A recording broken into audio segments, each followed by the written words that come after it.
Hello students, very good morning to all. Once again I welcomes you all in this online session. In the last session we have seen what is support systems, government agencies like MCD, NIMSME, PMEGP, DI, KYC and so on. And now we will see what is break-even point, return on investment and return on sales. Okay, let's start with the first point, that is break-even point. Now question is that what is break-even point? To be profitable in business, it is important to know what is your break-even point. Break-even point is nothing but the point at which total revenue equals total cost or expenses. At this point there is no profit or no loss. It's called as break-even point. A business could be turning over a lot of money but still be making a loss. Knowing the break-even point is helpful in deciding prices, setting sales budgets and preparing a business plan.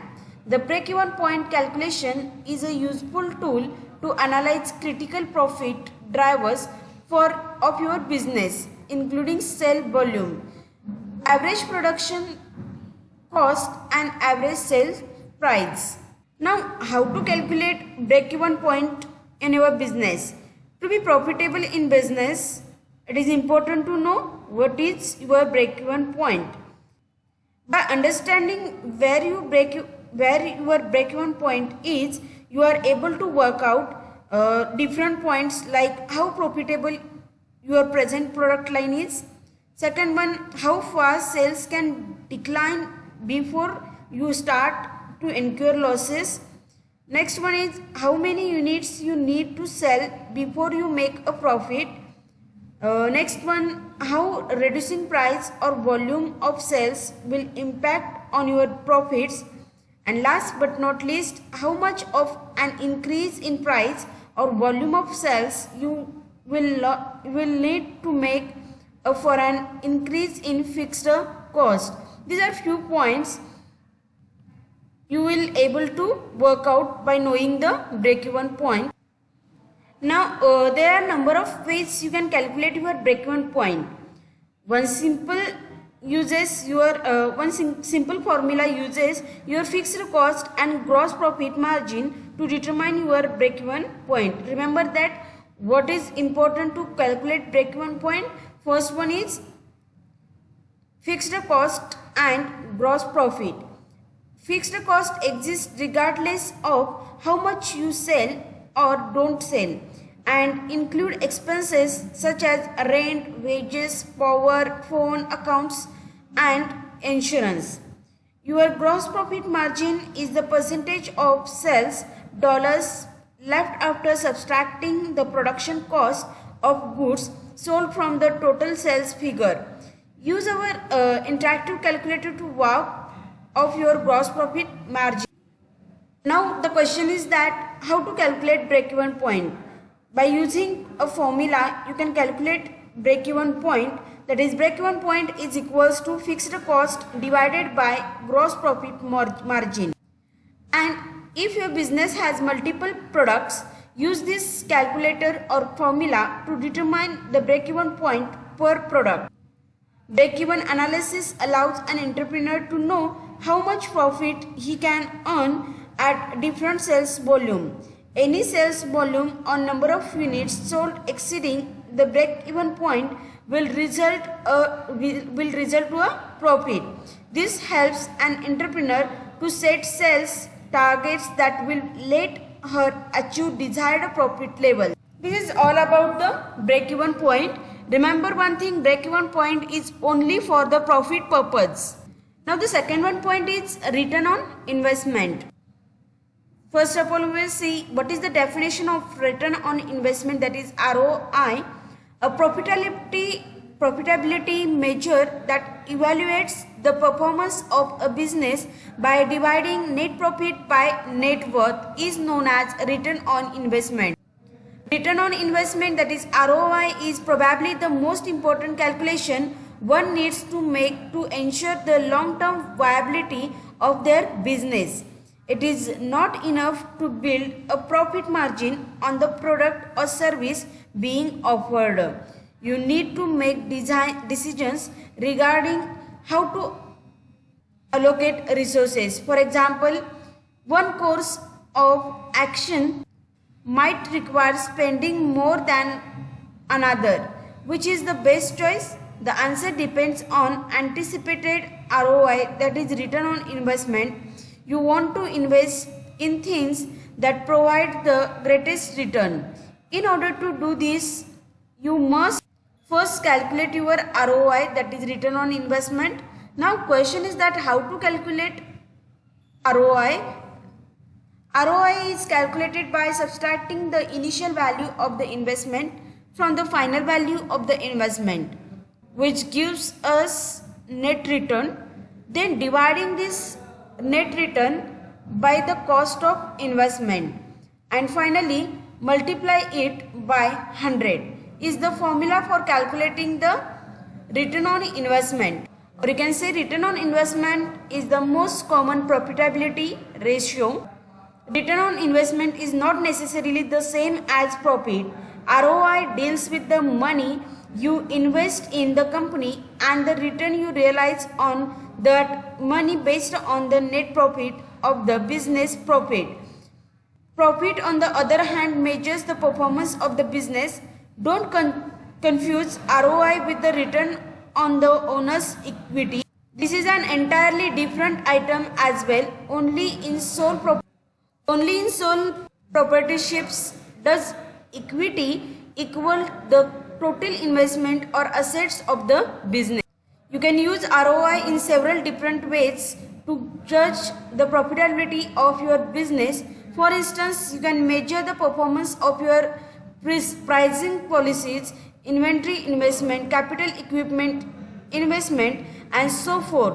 Some other ways to use ROI within your company are by dividing net income, interest, and taxes by total liabilities to measure rate of earnings of total capital employed, dividing net income and income taxes by proprietary equity and fixed liabilities to produce a rate of earnings on invested capital, and dividing net income by total capital plus reserves to calculate the rate of earnings on proprietary equity and stock equity.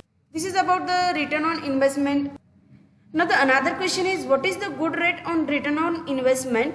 The answer is 6%. Generally speaking, if you are estimating how much your stock market investment will return over time, we suggest using an average annual return of 6% and understanding that you will experience down years as well as up years. And what is the 100% ROI, that is return on investment? Return on investment is the value created from an investment of time or resources. If your ROI is 100%, you have doubled your initial investment. Return on investment can help you make decisions between competing alternatives. There are different right measurements of return on investments. Sales and marketing initiatives are typical users of ROI. You may want to expand your sales force or development a branch structure, but should you rather move to online sales or build a reseller channel? You probably need to approve marketing campaigns to build your brand or gain incoming sales leads, and it's tough to choose the right one. The same applies to products and product ranges, which are giving you the best ROI when considering issues like technical support and inventories needed. You have limited funds to spend on sales and marketing, so it's wise to ask if you are getting the best ROI for each sales team, channel and marketing promotion. A ROI calculation helps to evaluate existing marketing initiative or sales model and choose the right new ones. These are the right measurements of ROI. Now, what is cost of products? Whether the manufacture or buy goods to sell, it is all too easy to keep things as they are. With rapidly rising costs and a very fast changing environment, that is not always a smart idea. Questions you should be asking yourself include: what will give me the lowest overall cost of product, considering quality, reliability, speed of delivery and payment terms? Which supplier gives me the most opportunity to maximize sales, and what is the cost of being let down by a supplier? Then examine alternative ways to get your products or raw materials. Long-term buying contracts, outsourcing manufacturing, or sharing machinery and delivery vehicles may give you a much better return on investment.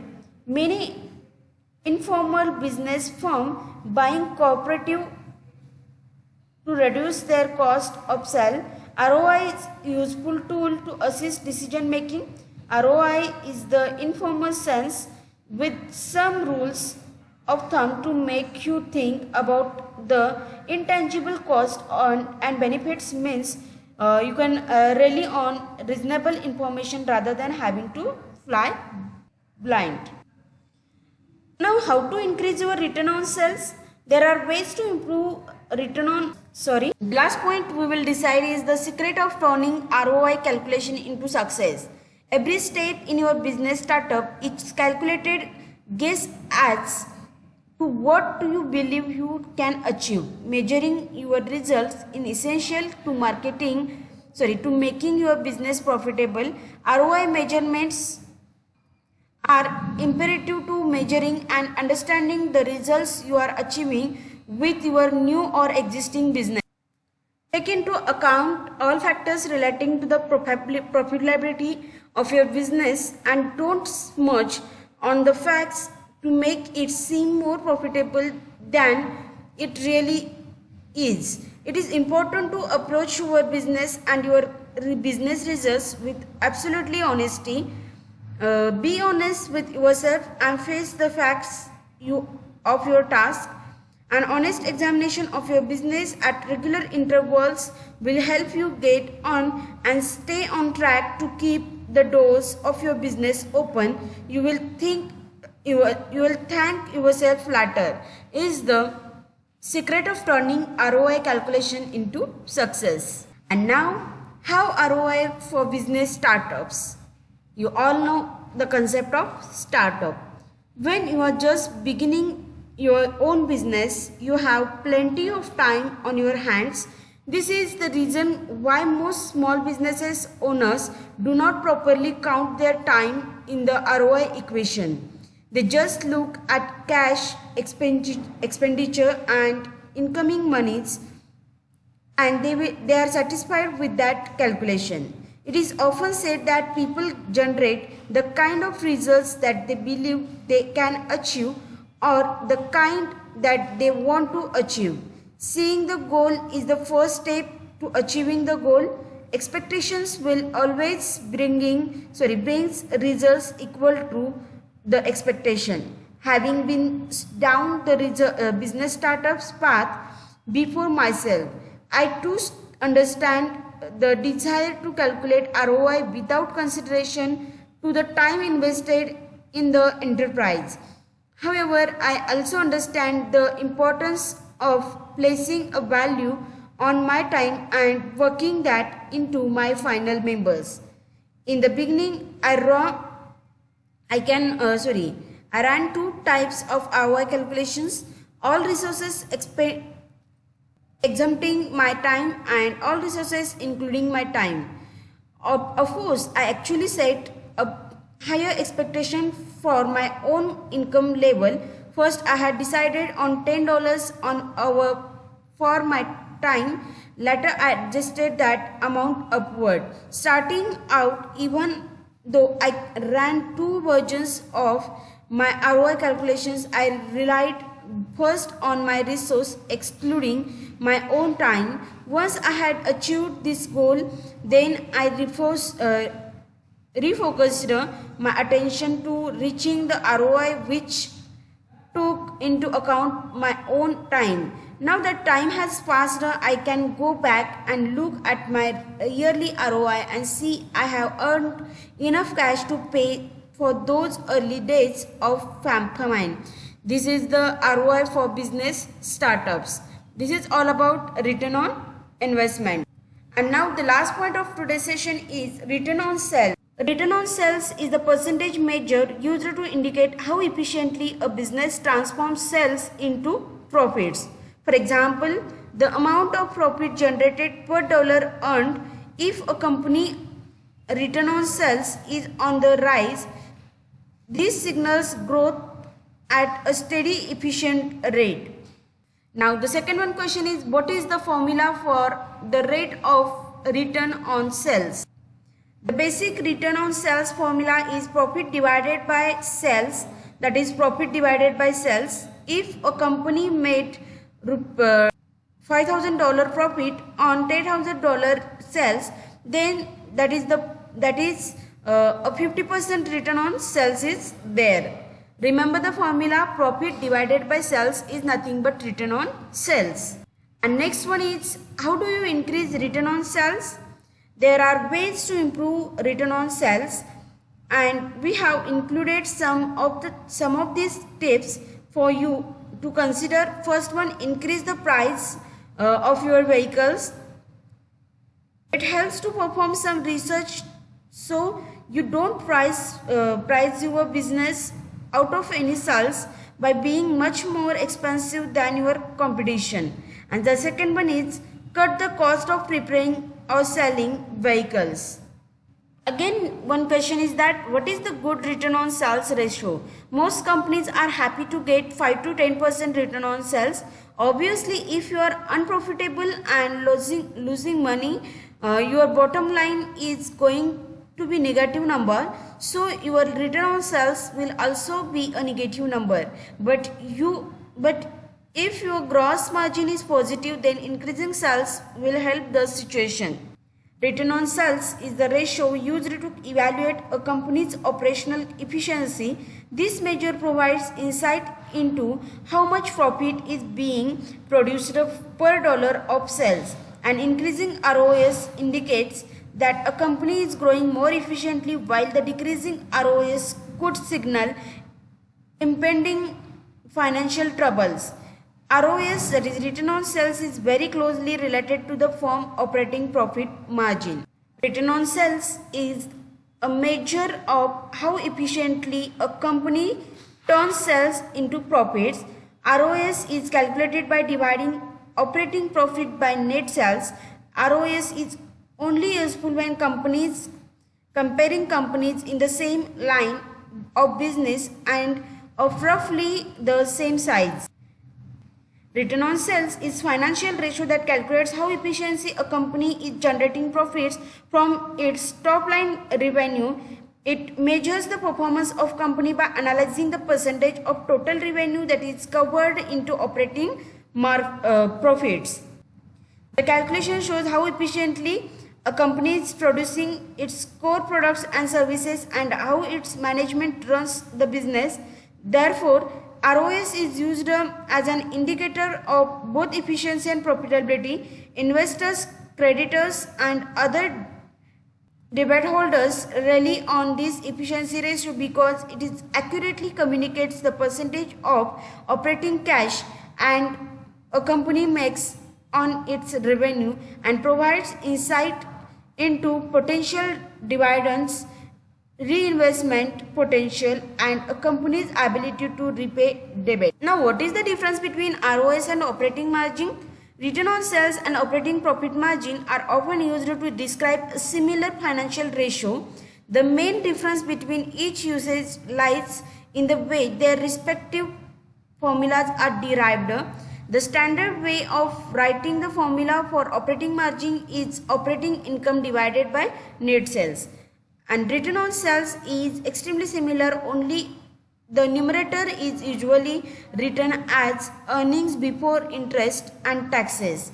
The denominator is still net sales. Now, what are the limitations of using return on sales? Return on sales should only be used to compare companies that operate in the same industry. and ideally among those that have similar business models and annual sales figures. Companies in different industries with wildly different business models have very different operating margins, so comparing them using earnings before interest and taxes is the numerator could be confusing. To make it easier to compare sales efficiency between different companies and different industries, many analysts use a profitability ratio which eliminates the effects of finance. This is all about the return on sales. In this way, in today's session, you have learned about break-even point, return on investment, and return on sales. Thank you. Thank you so much.